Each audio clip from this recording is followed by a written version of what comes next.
మరో బ్రేకింగ్ చూస్తున్నాం. కాకినాడ జిల్లా తొండంగి మండలం కొమ్మనాపల్లిలో డయేరియా కలకలం రేపుతుంది. మూడో రోజు కూడా కేసులు అదుపులోకి రాలేదు. ఈ రోజు కూడా గ్రామంలోని మరో 28 మంది డయేరియా బారిన పడ్డారు. వీరిలో 16 మందిని కాకినాడ జీజీహెచ్కు తరలించగా మిగిలిన వారిలో 3ని తుని ప్రాంతీయ హాస్పిటల్కి, మిగిలిన 9 మంది స్థానికంగా చికిత్స అందించారు.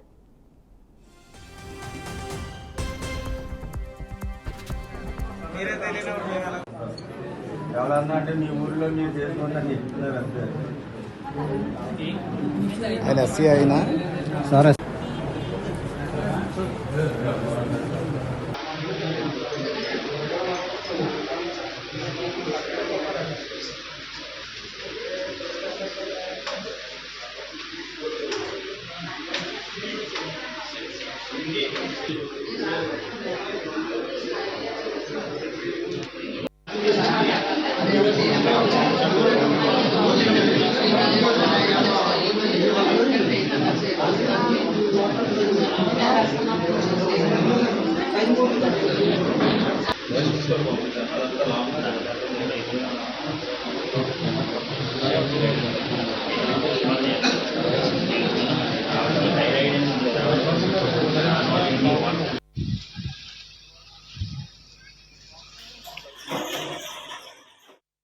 ఇక కొమ్మనాపల్లి గ్రామంలో మొత్తం 512 కుటుంబాలు ఉండగా 1881 మంది జనాభా ఉన్నారు. వీరిలో సుమారు 60 కుటుంబాలకు చెందిన 69 మందికి వైద్యం అందుతుంది.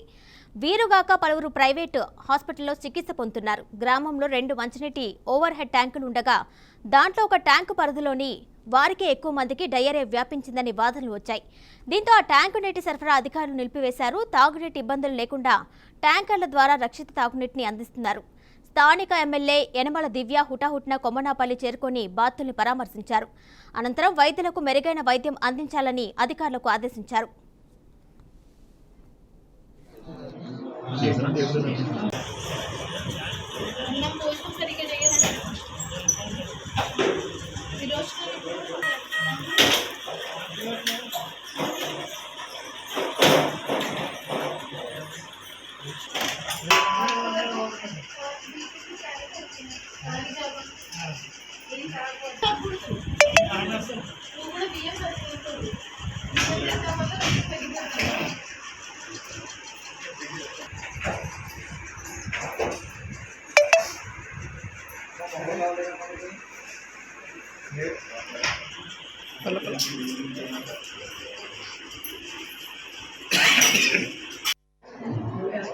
ట్యాంక్ ఎక్కడ ఉంటుందో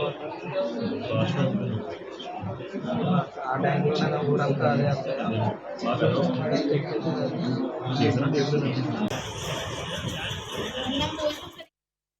కాకినాడ జిల్లా తొండంగి మండలం కొమ్మనాపల్లిలో డయేరియా కలకలం రేపుతుంది. మూడో రోజు కూడా కేసులు అదుపులోకి రాలేదు.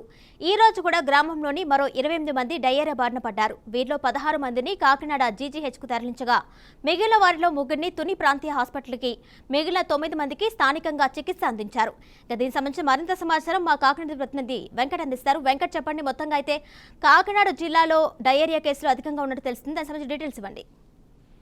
కాకినాడ జిల్లాకు సంబంధించి తొండంగి మండలం కొమ్మానపల్లిలో సుమారు 512 కుటుంబాలు ఉంటాయి. ఈ నేపథ్యంలోనే ఒక వాటర్ ట్యాంక్ నుంచి 2 వాటర్ ట్యాంకులు ఉండగా గ్రామంలో ఓవర్ హెడ్ ట్యాంకులు ఉండగా ఒక వాటర్ ట్యాంక్ నుంచి వచ్చే వాటర్ ద్వారా వీళ్ళంతా వాటర్ ఏదైతే మంచినీటి ఉందో సురక్షిత మంచినీటి పథకం ద్వారా వాటర్ తీసుకుంటున్నారు. ఒక వాటర్ ట్యాంక్ ద్వారా వచ్చే నీటి ద్వారానే వీళ్ళకి 512 కుటుంబాల్లో సుమారు 69 మందికి డయేరియా సోకినట్లు తెలుస్తుంది. వీరిలో 16 మంది పరిస్థితి సీరియస్ గా ఉండగా వారందరినీ కాకినాడ జీజీహెచ్ కు తరలించారు. జీజీహెచ్ తరలించి ప్రత్యేక వైద్యుల సలహా మేరకు వారిని ప్రత్యేక ట్రీట్మెంట్ చేస్తున్నారు. 3ని స్థానికంగా ఉన్నటువంటి తుని ప్రభుత్వ ఆసుపత్రిలో చికిత్స అందిస్తున్నారు. కొంతమందికి ప్రాణాపాయం లేని నేపథ్యంలో స్థానికంగానే ప్రాథమిక చికిత్స చేసి అనంతరం వారిని వాళ్ళ ఇళ్లకు పంపించారు. ముఖ్యంగా డయేరియాకు సంబంధించి కారణాలు తెలియరాలేదు. ఇది వాటర్ ద్వారా వచ్చిందా లేదా మరి ఏదైనా ఇతర కారణాలు వచ్చిందా అనే దానిపై వైద్యులు తర్జన భర్జన అవుతున్నారు. కొత్త ప్రభుత్వం వచ్చిన తర్వాత ఈ విధంగా కేసులు రావడం ఇదే మొదటిసారి. ఈ నేపథ్యంలోనే అధికారులందరూ కూడా తుని గ్రామానికి చేరుకున్న వైద్య అధికారులందరూ అక్కడ జరిగిన ఇన్సిడెంట్ కి సంబంధించి ప్రతి ఒక్క గ్రామంలోనూ తిరిగి కొమ్మానపల్లికి సంబంధించి ప్రతి ఇంటింటికి తిరిగి వాళ్ళు వైద్య పరీక్షలు చేస్తున్న పరిస్థితి అయితే ఉంది. ప్రస్తుతం ఎవరికి ఎటువంటి హాని లేకపోయినప్పటికీ ఈ ఎవరైతే సీరియస్ కండిషన్ ఉందో వాళ్ళందరికీ కూడా ప్రత్యేక వైద్యాధికారుల నేపథ్యంలో వాళ్ళకి వైద్య సేవలు అందిస్తున్న పరిస్థితి అయితే ఉంది. అయితే వెంకటేష్, స్థానిక ఎమ్మెల్యే యనమల దివ్య కూడా హుటాహుటిన హాస్పిటల్కి చేరుకొని బాధితుల్ని పరామర్శించినట్టు తెలిసింది. దానికి సంబంధించిన అప్డేట్స్ ఇవ్వండి. స్థానిక ఎమ్మెల్యే ఎవరైతే ఉన్నారో యనమల దివ్య ఎవరైతే ఈ డయేరియా బారిన పడ్డారో వారందరినీ పరామర్శించారు. కాకినాడ ప్రభుత్వ ఆసుపత్రిలో కొంతమంది చికిత్స పొందుతుండగా పిఠాపురం ఆసుపత్రిలో మరికొందరు చికిత్స పొందుతున్నారు. వీరందరినీ కూడా స్థానిక ఎమ్మెల్యే అయినటువంటి యనమల దివ్య పరామర్శించి వారందరికీ కూడా భరోసానిచ్చారు. ఎవరికి కూడా ఎటువంటి అపాయం కలగకుండా తీసుకుని వారందరికీ తగిన వైద్య సదుపాయాలు అందించాలని స్థానిక వైద్యులకు సూచించారు. అదేవిధంగా ఎవరికి ఏ ఇబ్బంది ఉన్నా తనకి సమాచారం అందించాలని వీరినైతే వారందరినీ కోరారు. అయితే వెంకటేష్, 2 మంచినీటి ఓవర్ హెడ్ ట్యాంకులు ఉండగా దాంట్లో ఒక ట్యాంక్ పరిధిలో ఉన్న వారికి ఎక్కువ మందికి డయేరియా వ్యాపించిందని మనకి వార్తలు వచ్చాయి. ఈ నేపథ్యంలోనే ఆ ట్యాంక్ నీటి సరఫరా నిలిపివేసినట్టుగా తెలుస్తుంది. నిలిపివేశారా అధికారులు? యాక్చువల్ గా ఊరికి సంబంధించి తొండంగి మండలానికి సంబంధించి కొమానపల్లిలో 2 ఓవర్ హెడ్ ట్యాంకులు ఉన్నాయి. ఒక ఓవర్ ట్యాంక్ నుంచి వస్తున్న వాటర్ ద్వారా మాత్రమే వీరందరికీ కూడా డయేరియా సంభవించినట్లు ప్రాథమికంగా వైద్యాధికారులు అదేవిధంగా స్థానిక అధికారులు గుర్తించారు. ఈ నేపథ్యంలోనే ఆ ఓవర్ హెడ్ ట్యాంక్ నుంచి వస్తున్న వాటర్ నిలుపుదల చేసి వారందరికీ కూడా ప్రభుత్వం తరపు నుంచి మంచినీటిని అందజేస్తున్న పరిస్థితి అయితే ఉంది. ఆ ఓవర్ హెడ్ ట్యాంకు శుభ్రం చేయకపోవచ్చిందా లేకపోతే ఎవరైనా ఏదైనా తెలియని కెమికల్ ఏమైనా అందులో కలిసిందా, ఈ నేపథ్యంలోనే వారందరూ కూడా ఆ ఓవర్ ట్యాంక్ సంబంధించి పరీక్షలు అయితే నిర్వహిస్తున్న పరిస్థితి అయితే ఉంది ఇక్కడ ప్రస్తుతం. అయితే వెంకటేష్, వైద్యారోగ్య శాఖ మంత్రి సత్యకుమార్ దృష్టికి బీఆర్కే న్యూస్ ఛానల్ ఈ సంఘటన తీసుకెళ్లినట్టు తెలిసింది. ఎలాంటి చర్యలు చేపట్టే అవకాశం ఉంటుంది? ఈ రోజు కానీ రేపు కానీ వైద్య ఆరోగ్య శాఖ మంత్రి వచ్చే అవకాశం ఉందని ఇక్కడ స్థానిక ఎమ్మెల్యే దివ్య అయితే చెబుతున్నారు.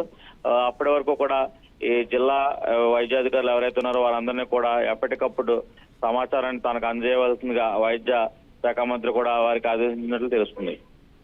అయితే వెంకటేష్, ఇప్పటికీ కొంతమందిని లోకల్ గా వైద్య శిబిరంలో చికిత్స అందిస్తున్నారు, అలాగే కాకినాడకి తరలించారు. వారందరి సిచ్యువేషన్ ఏ విధంగా ఉంది ఇప్పుడు?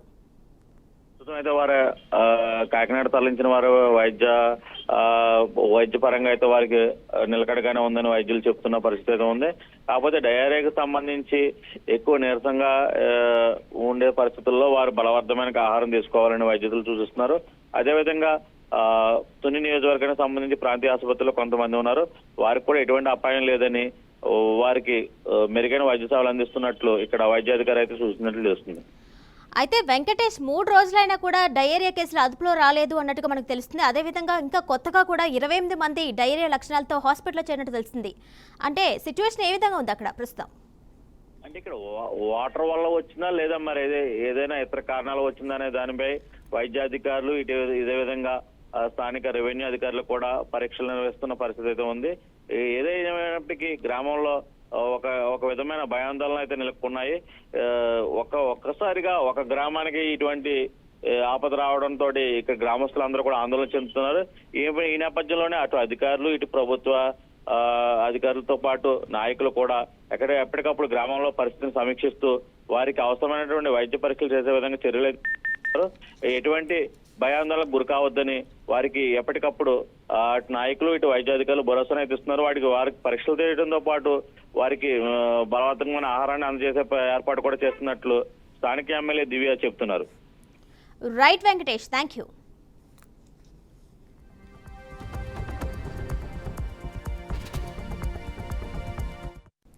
కాకినాడ జిల్లా తొండంగి మండలం కొమ్మనపల్లిలో డయేరియా కలకలం రేపుతుంది. 3వ రోజు కూడా కేసులు అదుపులోకి రాలేదు. ఈ రోజు కూడా గ్రామంలోని మరో 28 మంది డయేరియా బారిన పడ్డారు. వీరిలో 16 మందిని కాకినాడ జీజీహెచ్కు తరలించగా మిగిలిన వారిలో 3 తుని ప్రాంతీయ హాస్పిటల్కి తరలించారు. మిగిలిన 9 మందికి స్థానికంగా చికిత్స అందించారు. ఇక దీనికి సంబంధించి మరింత సమాచారం మా రాజమండ్రి ప్రతినిధి సురేష్ అందిస్తారు. సురేష్, చెప్పండి, మొత్తంగా అయితే కాకినాడలో డయేరియా కలకలం రేపుతున్నట్టు తెలిసింది. దాని సంబంధించి డీటెయిల్స్ ఇవ్వండి.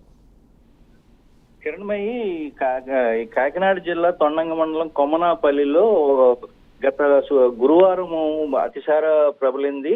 అయితే గ్రామంలో ఉన్న అపరిశుభ్రమైనటువంటి పరిస్థితుల నేపథ్యంలో అక్కడ ఉన్నటువంటి వాటర్ ట్యాంక్ లో కలుషితమైన నీరు త్రాగటం వల్ల ఇది వచ్చిందని చెప్తున్నారు. ఏదైనప్పటికీ కూడా గ్రామంలో అనేక మంది, దాదాపు 100 మంది వరకు అతిసార బారిన పడిన వెంటనే ఇది బీఆర్కే వెంటనే దీన్ని సీరియస్ గా తీసుకుని ఈ విషయాన్ని వెంటనే వైద్య ఆరోగ్య శాఖ మంత్రిగా పదవి బాధ్యతలు చేపట్టినటువంటి వైద్య ఆరోగ్య శాఖ మంత్రి దృష్టికి తీసుకువెళ్లటం జరిగింది. శ్రీనివాస్ యాదవ్ ఆరోగ్య మంత్రికి తీసుకెళ్లారు. వెంటనే ఆయన అక్కడ ఉన్నతాధికారులను ఆదేశించారు. దాంతో పాటుగా ఉన్నటువంటి తుని ఎమ్మెల్యే, కొత్తగా ఎన్నికైన తుని ఎమ్మెల్యే యనమల దివ్యను కూడా అప్రమత్తం చేశారు. సంఘటన ప్రాంతానికి వెళ్లి అక్కడ ఉన్నటువంటి వాటిని పరిస్థితిని సమీక్షించిన వెంటనే అక్కడ ఉన్నటువంటి అపస్మారక స్థితిలో ఉన్నటువంటి అనేక మందిని కాకినాడ జీజీహెచ్ కి అయితే తరలించడం అయితే జరిగింది. గ్రామంలో కూడా బీచింగ్ తోటి మొత్తం అంతా పరిశుభ్రంగా ఏర్పాట్లు చేశారు. మొత్తం వైద్య ఆరోగ్య శాఖకు సంబంధించిన శాఖ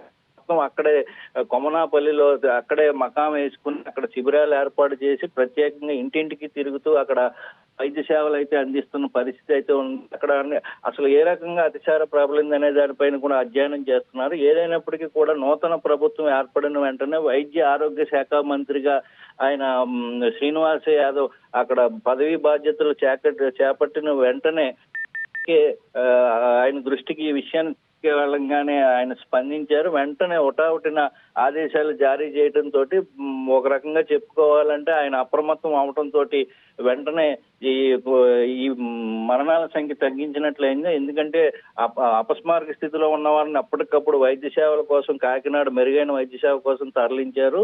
వారికి వైద్య ఆరోగ్య శాఖ అధికారులు కూడా తక్షణం స్పందించి అత్యవసర వైద్య సేవలు అందించడంతో ప్రాణాపాయ స్థితి తగ్గిందని చెప్పుకోవచ్చు. ఏదైనప్పటికీ కూడా నాగమణి అనే ఒక మహిళ కూడా అపస్మారక స్థితిలో ఉంటే కాకినాడ తరలిస్తూ ఉండగా అక్కడ మార్గ మధ్యంలోనే మృతి చెందిన పరిస్థితి అయితే ఉంది. దీన్ని కూడా సీరియస్ గా తీసుకున్నారు వైద్య ఆరోగ్య శాఖ మంత్రి శ్రీనివాస్ యాదవ్. ఆయన తీసుకున్న వెంటనే మరొక మరణం అనేది అక్కడ సంభవించకూడదనే చెప్పి ఉత్తర్వులు జారీ చేయడం అయితే జరిగింది. దీనికి అనుగుణంగా మొత్తం జిల్లా యంత్రాంగం అంతా అక్కడే మకా వేసుకుని అక్కడ పరిస్థితిని అయితే సమీక్షించే పరిస్థితి అయితే కనపడుతుంది. కిరణ్మయ్య, ఆరోగ్య శాఖ మంత్రి సత్యకుమార్ దృష్టికి తీసుకువెళ్లడం జరిగింది. ఈ నేపథ్యంలోనే డయేరియా కేసులు ఇప్పటికి కూడా కంట్రోల్లోకి రాకపోవడం కూడా మనం చూసాం.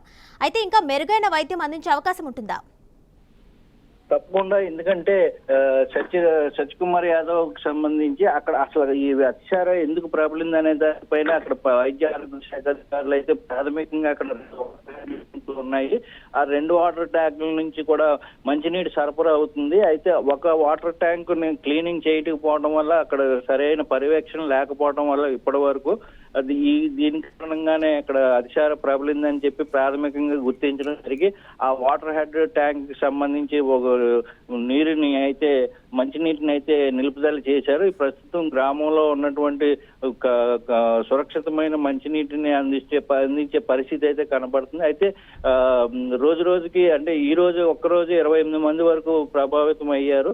అయితే దీనికి గల కారణాలు అంటే ఇప్పటి వరకు కూడా గత ప్రభుత్వ హయాంలో చూసుకుంటే అసలు శానిటేషన్ అనేది పంచాయతీ గ్రామ సచివాలయాల్లో కానీ ఎక్కడ కూడా పరిశుభ్రత అనేది లేకుండా కనీసం డ్రైనేజీల్లో షీల్డ్ కూడా తీయకుండా ఉన్న పరిస్థితుల నేపథ్యంలో అక్కడ అనారోగ్య పరిస్థితులు ఎక్కువగా ఉండటంతో అదే రకంగా సురక్షితమైన మంచినీరు లేకపోవడంతో ఇది ప్రబలిందని చెప్పుకోవచ్చు. ఎందుకంటే తొండంగి మండలం అనేది తునికి మారుమూలగా ఉండే లోపలికి దాదాపుగా ఒక ఏజెన్సీ ప్రాంతానికి అతి దగ్గరగా ఉండే ప్రాంతము. అక్కడ దీనిపైన అధికారులుగా ఎవరికి ప్రధానంగా దృష్టి ఉండదు.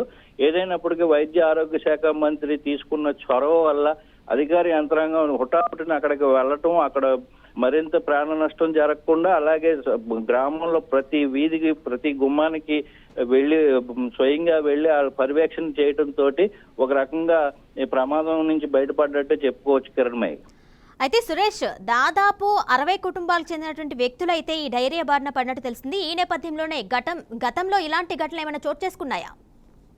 గతంలో కూడా తొండంగి గ్రామంలో అతిసార ప్రబలింది. అలాగే ఏజెన్సీ ప్రాంతాల్లో అతి దగ్గరలో ఉన్నటువంటి ఏజెన్సీ ప్రాంతాల్లో కూడా అతిసార ప్రబలింది. ప్రధానంగా చూసుకుంటే గత ప్రభుత్వ హయాంలో పంచాయతీ పరిధిలో ఉన్న గ్రామాల్లో పారిశుధ్యము మెరుగుపరిచే పరిస్థితులు ఎక్కడా లేవు. ఆ నేపథ్యంలోనే ఇటువంటి అన్ని దాఖలాలుగా ఒక్కొక్కటిగా వస్తుంది. ముఖ్యంగా మంచినీటి సరఫరా అనే దానిపైన గ్రామాల్లో ఎక్కువగా మంచినీటి సరఫరా అనే దానిపైన ప్రధానంగా ఉంటుంది. ఆ మంచినీటి సరఫరా కూడా అక్కడ ఉన్న ఓవర్ హెడ్ ట్యాంకులకు సంబంధించి ఆ గ్రామంలో ఉన్నటువంటి దాదాపు 2,000 మంది జనాభా ఉన్నారు. దాదాపు ఆ జనాభాకు సంబంధించిన మంచినీరుని సప్లై చేయడంలో కూడా అక్కడ ఉన్నటువంటి ట్యాంక్స్ ని క్లీన్ చేయకపోవటము, ఫిల్టరింగ్ చేయకపోవడం తోటి ఇది ప్రభావితుందని చెప్పుకోవచ్చు. ఇలాంటి సంఘటనలు కాకినాడ జిల్లాలోనే కాదు, మొత్తం ఉమ్మడి తూర్పుగోదావరి జిల్లాలో అనేక ప్రాంతాల్లో బయటపడుతున్నప్పటికీ కూడా ఇప్పటి వరకు ప్రధానంగా అది బయటకు పడనివ్వకుండానే అధికారులు జాగ్రత్తలు తీసుకున్నారు. మొట్టమొదటిసారికి ఇప్పుడు బాధితుల సంఖ్య ఎక్కువగా ఉండటంతో అది కూడా బీఆర్కే దీన్ని వెంటనే బయటకు తీసుకువచ్చి వైద్య ఆరోగ్య శాఖ మంత్రి దృష్టికి తీసుకువెళ్లిన వెంటనే ఆయన తీసుకున్న చర్యల ఫలితంగానే ఇప్పుడు అక్కడ మెరుగైన పరిస్థితులు ఉన్నాయి. ఇదే నేపథ్యంలో మొత్తం ఉమ్మడి తూర్పుగోదావరి జిల్లాలోనే కావచ్చు, అలాగే రాష్ట్ర వ్యాప్తంగా కావచ్చు, రాష్ట్రంలో ఉన్నటువంటి అందరికీ కూడా వైద్య ఆరోగ్య శాఖ అధికారులకి అలాగే శానిటేషన్ కి సంబంధించిన అధికారులందరికీ కూడా ఉత్తర్వులు అయితే జారీ చేసిన పరిస్థితి అయితే ఉంది. మొత్తం మెరుగైన పరిస్థితులు కల్పించాలని చెప్పి అధికారులకు ఆదేశాలు చేశారు.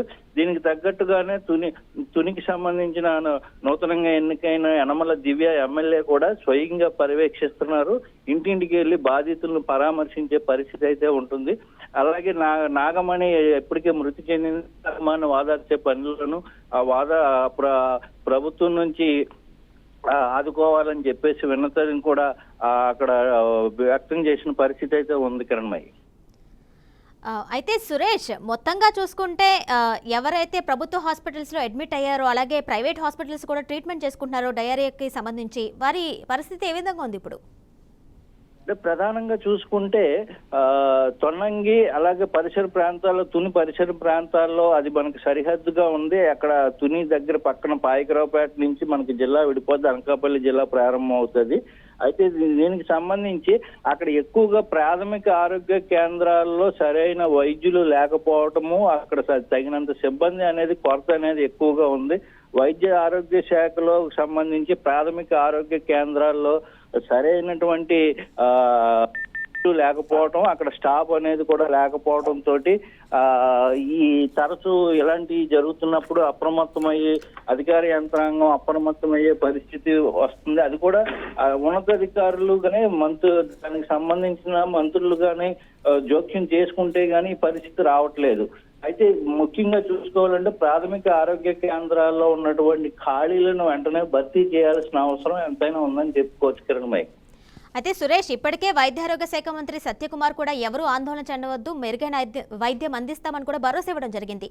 ఈ నేపథ్యంలోనే వైద్యం మెరుగుపడే అవకాశం ఉంటుందా? అంటే వాళ్ళకి కావాల్సినటువంటి సిలైన్స్ కావచ్చు, లేదంటే ఫెసిలిటీస్ కావచ్చు, అవన్నీ కూడా అందుబాటులోకి వచ్చే అవకాశం ఉంటుందా? అంటే తునికి సంబంధించి తొండంగి మండలానికి కాకినాడకి దగ్గరగా ఉండటంతో అపస్మారక స్థితిలో ఉండటంతో పాటు కొద్దిగా ఎఫెక్ట్ అయిన వాళ్ళను కూడా వెంటనే ఆయన ఆదేశాల మేరకు, సత్యకుమార్ యాదవ్ ఆదేశాల మేరకు కాకినాడ ప్రభుత్వ ఆసుపత్రికి రెఫర్ చేశారు. ప్రస్తుతం కాకినాడ ప్రభుత్వ ఆసుపత్రిలో దాదాపు 50 మంది వరకు అక్కడ చికిత్స పొందుతున్నారు. వాళ్ళందరినీ వైద్యులందరూ దగ్గరుండి పర్యవేక్షించే పరిస్థితి అయితే కనపడుతుంది. అయితే దీనిపైన నూతనంగా ఏర్పడిన ప్రభుత్వం ప్రత్యేక దృష్టి సారించింది. ఎందుకంటే ప్రభుత్వంలో మొట్టమొదటి కేసుగా ఇది పరిగణించాల్సి వస్తుంది. అంటే ఇదే విధంగా రాష్ట్ర వ్యాప్తంగా ఉన్న పరిస్థితులను కూడా అంచనా వేసుకుంటున్నారు ఇప్పుడున్న పరిస్థితులను బట్టి. దీనికి సంబంధించి ఇప్పుడు కొత్తగా నియమితులైన కేబినెట్ మంత్రిగా ఉన్న సత్యకుమార్ యాదవ్ కి మొట్టమొదటిసారిగా బీఆర్కే న్యూస్ మొట్టమొదటిసారిగా ఆయన దృష్టికి తీసుకెళ్లిన వెంటనే ఆయన స్పందించిన తీరు కూడా చెప్పుకోవచ్చు. ఎందుకంటే ఆయన హుటాహుటిన వెంటనే అక్కడ మంత్రిగా ఛార్జ్ తీసుకున్న వెంటనే ఆయనకు వచ్చిన మొట్టమొదటి బీఆర్కే తీసుకువెళ్లిన వెంటనే ఇక్కడ పరిస్థితులు ఈ రకంగా ఉన్నాయని తెలియజేసిన వెంటనే ఆయన స్పందించిన తీరు కూడా నిజంగా గర్వించదగ్గ విషయంగా చెప్పుకోవచ్చు. ఎందుకంటే వెంటనే అధికారులకు ఆదేశాలు అయితే జారీ చేశారు. ప్రస్తుతం గ్రామంలో ఉన్న పరిస్థితులన్నీ మెరుగుపరిచే పరిస్థితిలో ఉన్నారు. అయితే మొదటి రోజు కన్నా ఇప్పుడు వరకు చూసుకుంటే పరిస్థితి కొంత మెరుగైందని చెప్పుకోవచ్చు కిరణ్మయ్య. అయితే సురేష్, మొత్తంగా చూసుకుంటే ఇప్పుడు 28 కేసులు ఈరోజు ఎవరైతే అడ్మిట్ అయ్యారో హాస్పిటల్స్లో వారందరూ కూడా ఈ ఓవర్ హెడ్ ట్యాంక్ పరిధిలో ఉన్నటువంటి వాటర్ తాగిన వారే అనుకోవచ్చా? ఖచ్చితంగా ఆ రకంగానే అనుకోవచ్చు. అదే విధంగా చూసుకుంటే ఆ వాటర్ హెడ్ ట్యాంక్ అయితే నిలుపుదల చేశారు. ప్రస్తుతం ఆ గ్రామంలో ఉన్న రెండు వాటర్ ట్యాంకులు, ఒక వాటర్ ట్యాంక్ నుంచి కూడా అది కూడా శుభ్రం దాన్ని క్లీనింగ్ చేశారు, ఫిల్టర్లు మార్చారు, దానికి సంబంధించి నీటిని అయితే సరఫరా చేస్తున్నారు. దీంతో పాటుగా ట్యాంకర్స్ నుంచి కూడా సురక్షితమైన మంచినీటిని గ్రామాల్లో సప్లై చేస్తున్నారు. అయితే గ్రామంలో ప్రజలు ఆ వాటర్ హెడ్ ట్యాంక్ నీళ్లు తాగడానికి భయపడే పరిస్థితులు ఉన్న నేపథ్యంలో బయట నుంచి సురక్షితమైన నీటిని ట్యాంకర్స్ ద్వారా సప్లై చేసి ఇంటింటికి సప్లై చేసే పరిస్థితిని అయితే అధికారులు చేపట్టారని చెప్పుకోవచ్చు. కరణ్మయ్య. Right Suresh, thank you.